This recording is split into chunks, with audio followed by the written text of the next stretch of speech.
Guys আজকে finally চলে আসলো জিমের ব্রেঞ্চ। এই ভিডিওতে তোমাদের আনবক্সিং করে দেখাবো, সবকিছু শেয়ার করবো, কত টাকা নিয়েছে, কোথা থেকে কিনেছি, কোয়ালিটি কেমন, ভালো না খারাপ, সবকিছু বলবো। এটা হচ্ছে বক্স। কি আছে ওটার ভিতরে বল, কি আছে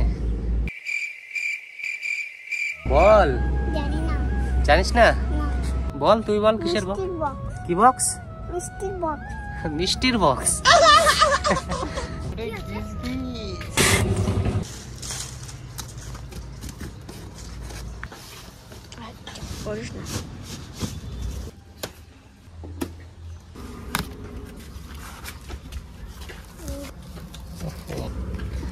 ব্রেঞ্চটা ঠিক এমনটা লাগবে দেখতে।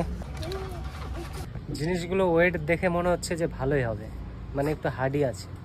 চলো এবার ফিটিং না করলে বোঝা যাবে না, ফিটিং করলে বুঝতে পারবো জিনিসটা কেমন হবে।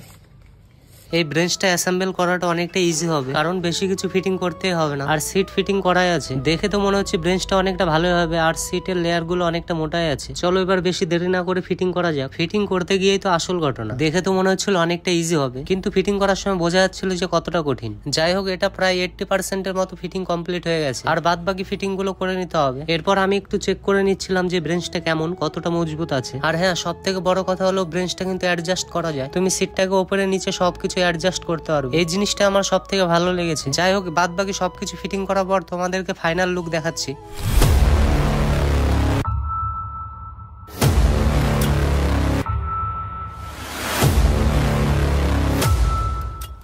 সো গাইস, তোমাদের কাছে ব্রেঞ্চটা কেমন লেগেছে কমেন্টে জানিও। আমার কাছে তো দারুণ লেগেছে, লো বাজেটে বেস্ট কোয়ালিটি। ব্রেঞ্চটা কিন্তু অনেকটা হার্ডি আছে, আর সিট গুলো অনেকটা নরম আছে। চাইলে তোমরাও নিতে পারো ফ্লিপকার্ট বা অ্যামাজন থেকে, লিংক আমি কমেন্ট বক্সে দিয়ে দিব। আর এটার দাম নিয়েছে 6500 টাকা। এই বাজেটের মধ্যে বেস্ট কোয়ালিটি।